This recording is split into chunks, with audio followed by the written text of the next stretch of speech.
Hello everyone, welcome or welcome back to my channel. Apologies that I'm sat weirdly, I'm just like perched on a chair. But today we're going to be doing another ranking video. I uploaded a ranking book top books video and I'm just in the mood to keep ranking stuff, so we're going to rank some book tropes.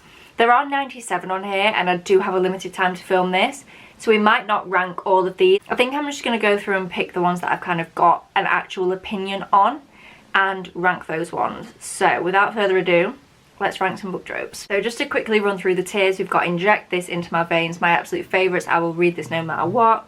Love it, good when done right. I don't really feel any type of way about this. Pass, wouldn't touch it with a 10-foot pole. Never read it, / don't know what it is. Maybe I'd be interested, and then never read it and doubt I'd be interested in it. So, abusive parents. I've read books where the parents aren't healthy parents, but I don't know. Oh wait, no, I've literally read Boys of Tommen. I'm gonna put I don't really feel any type of way about it. It's not something that would make me read a book or not read a book. Obviously it would have to be done right. If it was, like, I didn't read Boys of Tommen because that was the trope. It just so happens that that is what the series is about. Does that make any sense? I don't know. Accidental pregnancy. At one time I would have put this in would not touch with a 10-foot pole. However, I've now read 2 accidental pregnancy books, I think, that I really liked how it was done. Yeah, 2 so far. And I'm going to read Out on a Limb by Hannah Bonham Young this month. So, my mind is being changed. Bad Boy, Good Girl. I'm going to put pass. Like, I wouldn't not read a book that I was really interested in if it had this trope. But, ideally I would like to not bother. Like, I just keep thinking of like A Million Kisses in Your Lifetime, and that book just makes me want to heave. So Bad Girl, Good Boy, I prefer this. I'm going to put this in good when done right. I just prefer it this way around. I think it's less of a power imbalance when it's this way around. Obviously it would have to be done right. Like, I just don't want her to be a complete prick and like walk all over him, but I think this is easier to do right than when it is the other way around. Age gap. I love a good age gap, as long as it's legal. Let's clarify that. If it's an illegal age gap, I am not going near it with the 10-foot pole. I am not interested. I'm talking about adult age gap, where they are of like a logical age to actually make a decision to be in the relationship. There's no power imbalance. They just have an age gap. Then I love it. AI or robots, I don't really care. I doubt I'd be interested in that. We are going to skip a few of these, as I've said, so there's ones that like I just don't even care enough about to put in a tier. We might come back to them if we've got time at the end, but I want to talk about tropes that I've actually got an opinion on. Amnesia, I don't want to touch that with a 10-foot pole. Whenever I read a book and this takes me by surprise and I don't know that it's in there, it makes the book go from like a 5 to a 2. This happened, oh, I can't say what book because it's a spoiler. It happened with a book that I read last year and I just don't like it. It's not a trope that I'm interested in. If you love it, love that for you, but it's not for me. Arranged marriage.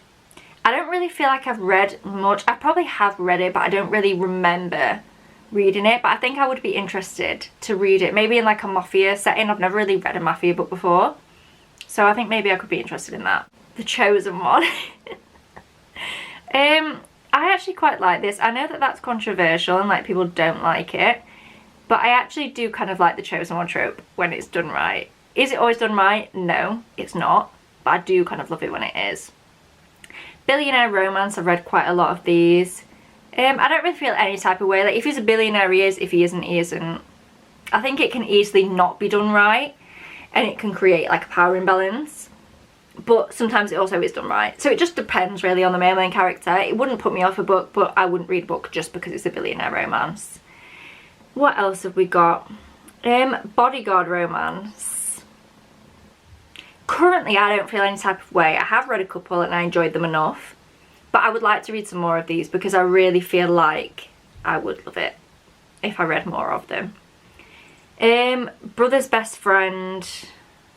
I love this. I really do love it. I think it's just such an easy way to create tension, and I love a bit of tension in a romance book. I love it when there's a reason for them not to be together. And this is a simple way of doing it that actually kind of makes sense. Does it get taken to extremes? Yes, of course it does, for the sake of it being a book. But overall, I think it's a pretty realistic thing that like your brother probably wouldn't be best pleased, depending on the relationship you have with your brother. He probably wouldn't be best pleased if you were going for his best friend. Obviously that is situation dependent. bully romance. This is good when it's done right. Is it always done right? No, obviously. But I have read a couple of bully romances that I did actually like. So I think that's a controversial one, but I think it can be done well. Dystopian government. I love this. I love a good dystopian book. I haven't read a good one in a very long time and it's making me sad. I think the last dystopia that I read that I really fell in love with was Shatter Me, and that's kind of a fantasy dystopia. The last true dystopia I read that I fell in love with was literally probably The Hunger Games in 2012. So if you have any good dystopian recommendations, please, I beg of you, let me know. Don't end up together. Obviously, if I don't like the couple, I wouldn't want them to end up together, but at that point I probably wouldn't get to the end of the book. I'd probably DNF it anyway. So if I got to the end of the book and they didn't end up together, I don't want to touch that with a 10-foot pole. I read for escapism and happiness. I don't read to be put in realistic situations, thank you. Dragons, inject this into my veins. It doesn't automatically make a book good, but it really does give it a better chance of me wanting to read / enjoy the book. Enemies to lovers. Inject this into my veins. Is it potentially getting a bit overdone? Yes. Do I care? No. Inject it into my veins every time. Death threat / murder attempts. This is good when it's done right. I'm talking like in a fantasy book, kind of going hand in hand with enemies to lovers. I want at the beginning of that book for you to hold knives to each other's throats and then be in love at the end. I think what I'm going to do, I'm going to pick a few of these out and just like put them in the past one, and then we'll move them around, because I'm kind of getting confused with which one I actually want to look at. Okay, you can see that the past one is now very full. They are not all passes. We're now going to move the ones in there around. Fake relationships are like fake dating, inject it into my veins every time. In it goes. Friends to lovers, I don't really feel any type of way. Like, if a book is friends to lovers, that's fine. I wouldn't obviously not read it because it's a friends to lovers. I feel like it's a pretty inoffensive trope, but it can't be the only point of the book for me. I don't really want to read a book where the only point is that friends are falling in love. There either needs to be a big reason why they shouldn't, like something that's happened in the past or whatever, or that needs to be like the side plot. It's not going to do it for me on its own, but it wouldn't ever put me off a book. Found family, inject it into my veins, whether it's in fantasy or contemporary romance. I've read it so many times in both and I just love it. Forbidden love, inject it into my veins. Again, I love tension in books. I love it when there's a reason, a real proper reason where it's forbidden and they shouldn't be together.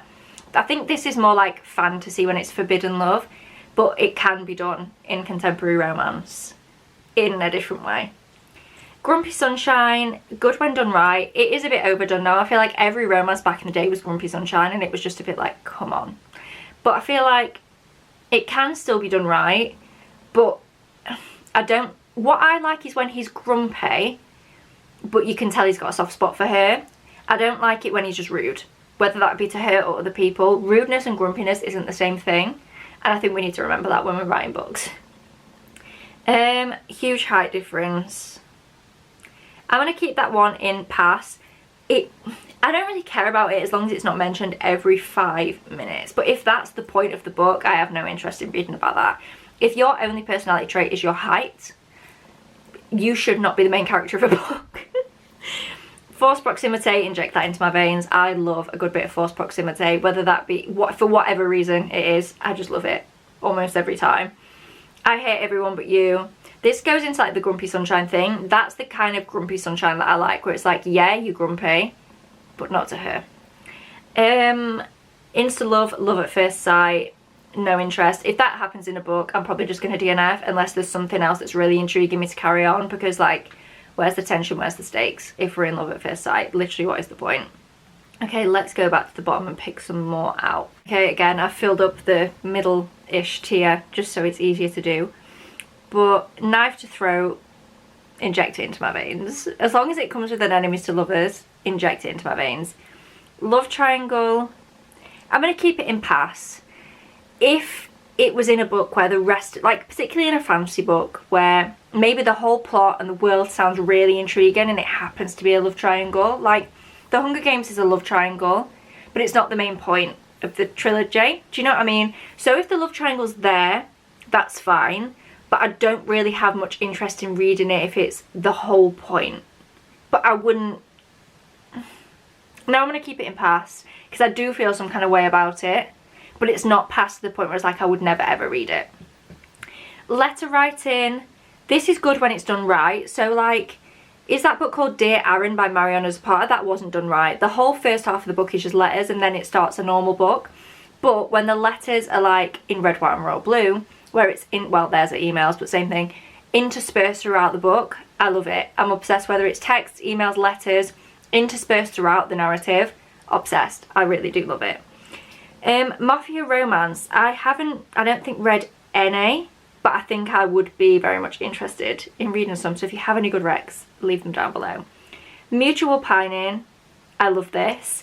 I don't like it when it breaks the tension too early, but if you pair mutual pining with a genuine reason why they shouldn't be together, yes please. Multiple POVs, I love it. It just keeps things more interesting, whether it's dual POV between a couple or in a fantasy book where there's a few different POVs. I don't like it to the point where it's confusing. I think it's probably better introduced later in a series, like in the Throne of Glass series. I think it was done well. But overall, I love when we get multiple POVs. Heist, I haven't read many of these. I think I've only read one, which was Six of Crows. But I think I'm going to put it in never read it, even though I've read one, because I read that a long time ago. But I think I would really love them if I read more of them. Mates, inject this into my veins. I'm so sorry. Is it basic? Yes. Is it in every fantasy book now? Yes. But there's a reason that it's in every fantasy book. And it's for me. It's because I love it. Magic Academies. I have not read enough of these. I'm going to put it in love it because when I do read it, I do love it. But I really need to read more of them. I think it enables you to read in a school setting without it being weird. Like, I find it hard now to read books set in like secondary school or high school because I'm not that age anymore. But Magic Academies, you still get that like academic setting, but that's not like the whole point. You also get magic. So I think I would like it if I read more of them. Not like Other Girls main character, I'm just not going to touch it. It doesn't matter if the girl's different, like obviously I don't want every heroine in a book to be the same, but it's when it's like every 2 minutes, oh, I'm just not like the other girls. I don't like the other girls. Oh, she's wearing makeup. Oh, I don't wear makeup. Okay, good for you. I don't wear much makeup either, but I don't make it my whole personality. Do you know what I mean? So it's fine if she is different, but I don't want that to be the central talking point of the book, please. Omegaverse. I've read Bride by Ellie Hazelwood. Other than that, I haven't read anything. Omegaverse, and I think that is like very light. Omegaverse adjacent. But I think I would like it. And I am definitely going to try it because I loved Bride so much. Past trauma. This is good when it's done right. Again, this can be an easy way to kind of add something more interesting into what could otherwise be a basic romance. There's nothing wrong with a basic romance. I love a good palette cleanser. But sometimes in books when there is that past trauma there, it can work really well in the story just to make the relationship and the whole kind of character building and everything a bit more interesting. Next door neighbour romance, I don't feel any kind of way. If they're next door neighbours, that's fine. If they're not, I don't really care. It is what it is. One of Us is Famous. I think it's good when it's done right.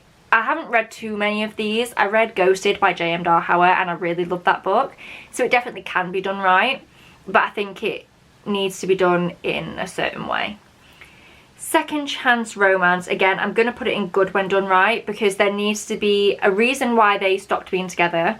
But it can't be too bad of a reason that I'm like, why are you getting back together?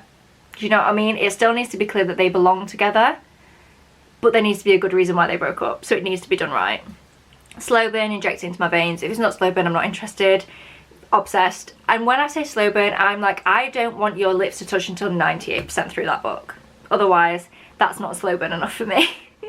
Right person, wrong time. I'm going to put good when done right. So if we get to the end of the book and they decide it's not the right time, no. You need to end up together. But if it's like a second chance romance and it was right person, wrong time or whatever. Oh wait, I've moved the wrong one. I've moved Rivals to Lovers. There we go. If we have it, yeah, like a second chance romance, then I think it can be done right. Speaking of Rivals to Lovers, I do love it. I love Divine Rivals. that is all. One bed, that's like a micro trope that you can inject straight into my veins, please. What have we got next? Secret relationship. I think, again, this is good when it's done right. It can add into the whole, like, forbidden. It can be like, I've just read a brother's best friend's secret relationship that I think was done quite well. Reluctant hero. Now, I didn't really know how to interpret this. I love Reluctant hero when it's done right. So the way that I'm interpreting this is like he's reluctant to be in a relationship, but he's not being an arse about it. Like, when he's like, I just don't do relationships, I've got no interest. When he's an arsehole just because he doesn't want to be in a relationship, no. But when he's reluctant but he can't help himself, yes please. Rebellion. Love a good rebellion. Mostly just because I love dystopian fiction, and that is kind of the point of dystopian fictions, isn't it? Is rebellion. Tending to wounds, inject it into my veins. Also, to go along with that, who did this to you? Inject them into my veins together. Who gave you this wound? And I'm going to kill them. That's what I want to see. Particularly in a fantasy book. It's a bit weird in a contemporary romance, but it can be done right in a contemporary romance. But particularly in fantasy, I think this one just hits every time. Single parent. This is good when it's done right. I read quite a lot of them that I really enjoyed. I wouldn't say I love it. I wouldn't read a book just because it was single parent, but I have no objection to a book having a single parent in it, if that makes sense. Love triangle. No, we've done that one. Sports romance, inject it into my veins. Basic, yes, I don't care. I love sports romance. Teacher student, take that so far away from me. Put teacher student on another planet. I don't know if it's just because I used to be a teacher that this, like, especially disgusts me to my core. But no, not for me. I just, absolutely not. Strong, sarcastic female main character. I love this. Sometimes I think it can go too far, where it's like you're making that a whole personality.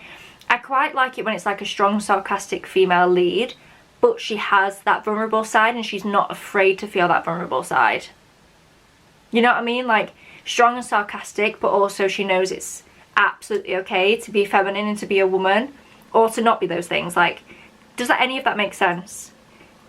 I just want her to be herself and strong and sarcastic at the same time. And then last one that we're going to do in today's video, villain's POV.